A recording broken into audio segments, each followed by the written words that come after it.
जय श्री राम। बहुत स्वागत आपका आपके अपने बेहद खास कार्यक्रम। मैं हूं आपके साथ आपका अपना डॉक्टर राज मिश्रा। एक बात तो आप सभी लोग जानते हैं कि सूर्य इस ब्रह्मांड के और ग्रहों के राजा कहे जाते हैं। इनका परिवर्तन, इनकी एनर्जी हम सभी के जीवन को एनर्जाइज कर देती है। आखिर जब सूर्य का ताप कम हो जाता है तो कीटाणु ज्यादा उत्पन्न होते हैं। सूर्य का ताप ज्यादा होने से कीटाणु कम हो जाते हैं।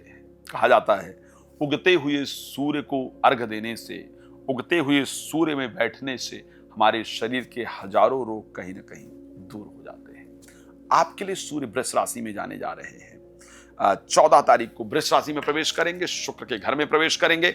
आपके लिए उसका रिजल्ट क्या होगा इस पर चर्चा करेंगे, लेकिन आपको एक बात बता देता हूं, यदि आप श्री राम कथा, श्रीमद् भागवत कथा, श्री शिव महापुराण की कथा मेरे द्वारा कराना चाहते हैं, कराना चाहती हैं, तो उस परिस्थिति में आप मेरे साथ संपर्क कर सकते हैं और आप उसको करवा सकते हैं। मेष राशि के लिए बात कर लेते हैं। सूर्य का परिवर्तन कैसा होगा? मेरे दृष्टि से बहुत शानदार होगा। सेकंड हाउस में पंचम भाव के स्वामी का परिवर्तन आपके जीवन को बहुत बड़े बदलाव कराने वाला होगा। ऑलरेडी वहां पर बृहस्पति कुछ दिन साथ में दोनों लोग रहेंगे, तो इंटरव्यू में सफलता दिलाने वाला, शब्दों के माध्यम से पैसा दिलाने वाला, कुटुंब में मांगलिक कार्य का आयोजन कराने वाला, विद्या में मन को लगाने वाला, ब्रेन को बहुत शार्प करने वाला होगा। ये परिवर्तन आपके जीवन में धन की वृद्धि कराने वाला जरूर होगा, इसको ध्यान रखिएगा। वृष राशि के लिए बात कर लेते हैं। आप ही की राशि में परिवर्तन करेंगे और यहां पर परिवर्तन करके 4th हाउस के स्वामी होकर के अपने से 10th हाउस में गोचर करने के कारण आपके जमीन से रिलेटेड अगर कोई विवाद है तो उसको दूर कराने वाले होंगे। वाहन का लाभ आपको कराने वाले होंगे, आपको चमकाने वाले होंगे। कई बार हमारी दिल से इच्छा होती है ना कि इनसे मिलने तो हमारा मजा आ जाए, तो जिनसे मिलने की दिल में इच्छा है उनसे आपकी मुलाकात ये जरूर कराएंगे, इसको ध्यान रखिएगा। तो सूर्य का परिवर्तन आपके लिए शानदार रहेगा। अगर मैं मिथुन राशि के लिए बात करूं कि सूर्य का परिवर्तन कैसा होगा, साहब आपके 12th हाउस में 3rd हाउस के स्वामी होकर जाएंगे। आपके लिए परिवर्तन इतना शानदार नहीं है। कॉन्फिडेंस लेवल को काफी कम करने का प्रयास करेंगे। जो भाई बहन मेरे अपने हैं, जिनको मैं अपना मानता हूं या मानती हूं, वो हमसे दूर जाएंगे। उनके द्वारा कोई ऐसा कार्य किया जाएगा जिसके कारण मन बहुत खुश नहीं होगा। मैं जो कह रहा हूं उसको नोट कर लीजिएगा। मन खुश नहीं होगा, मन में बड़ी अशांति होगी। तो पारिवारिक रिलेशन, स्पेशली भाई बहन या भाई बहन जैसे जो लोग हैं, उनके द्वारा किए गए कार्य कहीं ना कहीं आपको पीड़ा देने वाले होंगे। सूर्य को जल देते रहिएगा, अच्छा होगा। कर्क राशि की बात कर लेते हैं। जहां पर 11th हाउस में 2nd हाउस के स्वामी का गोचर, कुछ जगह पैसा लगाएंगे, पक्का बता रहा हूं मैं। 14 तारीख के बाद कुछ इन्वेस्टमेंट आपके द्वारा किया जाएगा, चाहे वो शेयर मार्केट हो, म्यूचुअल फंड्स हो, या फिर प्रॉपर्टी हो, या कई किसी चीज में। और जैसे ही पैसा लगाएंगे उस चीज के रेट हाई हो जाएंगे, तो आपको लगा वाह ये गजब हो गया, हमने यहां पैसा लगाया और हमारा पैसा बढ़ गया। तो इन्वेस्टमेंट कहीं होगा और उस इन्वेस्टमेंट से आपको बहुत लाभ होगा। ये सूर्य आपके लिए करने जा रहे हैं, ये सूर्य आपको देने जा रहे हैं। बात कर लेते हैं राशि सिंह को लेकर के, जहां पर 10th हाउस में सूर्य का परिवर्तन होगा। 10th हाउस में लग्नेश का परिवर्तन ये दिखा रहा है किसी विशेष चीज के लिए बार बार प्रयास किया जा रहा है और वो सफल नहीं हो रहा था, और उसका रिलेशन प्रोफेशनल लाइफ से है। बार बार कोशिश की जा रही ये वाला काम हो जाए और बार बार असफल हो रहा है, बिल्कुल अटका हुआ लास्ट मोमेंट पर कि ये हो जाए तो मजा आ जाए।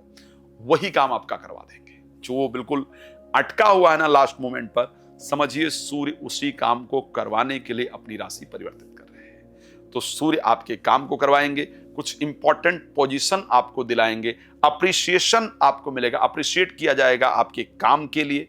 गवर्नमेंट क्षेत्र में जो कार्य रुका हुआ था वो आपका बनेगा। तो सूर्य का परिवर्तन आपके लिए शानदार रहेगा।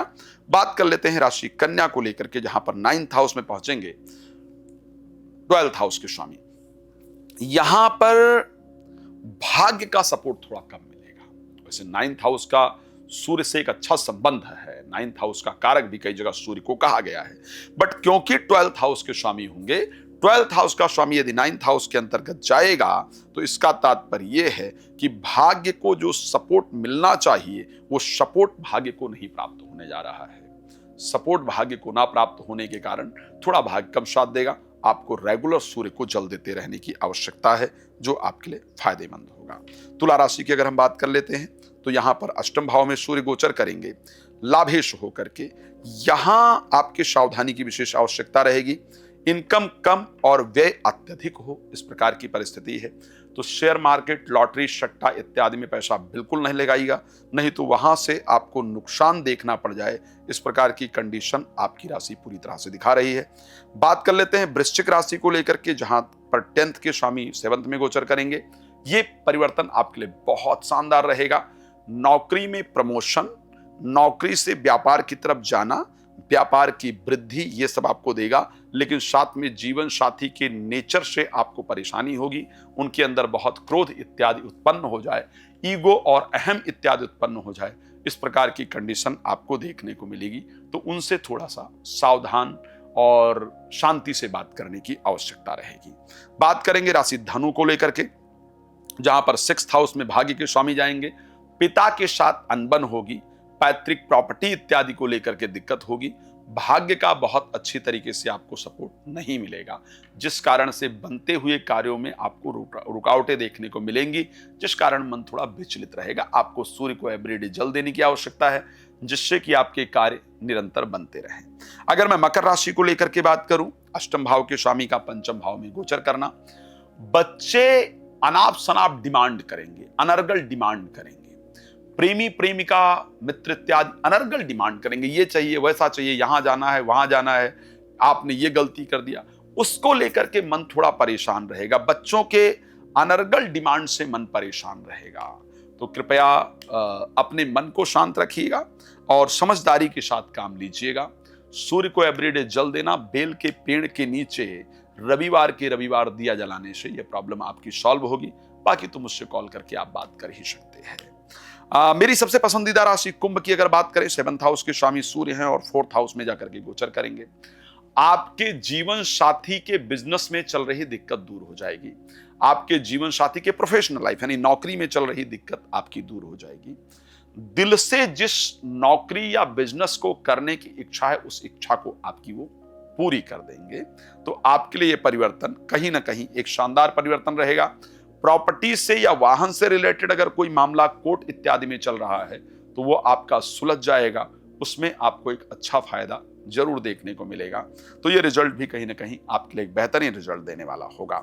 चलिए बात कर लेते हैं राशि मीन को लेकर के, आखिर ये परिवर्तन किस प्रकार का रहेगा।